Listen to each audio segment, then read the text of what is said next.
Hi, I'm Wade, one of the Get Set Up guides. We all have a lot of things going on in our lives meetings to attend, physical and virtual, things we need to do like paying bills before a certain date or taking out the trash every Friday.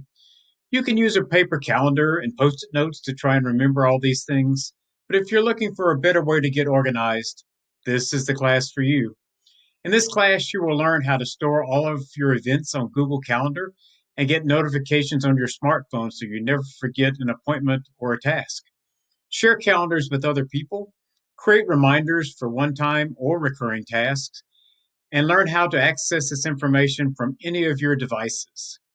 One learner, after completing the class, said, "This was my first Get Set Up class, and it was great. Very informative and easy to understand. The hour flew by." If you would like to master Google Calendar, I hope you'll sign up for the class, meet other learners with similar interests, and become part of our lifelong learning community here at Get Set Up.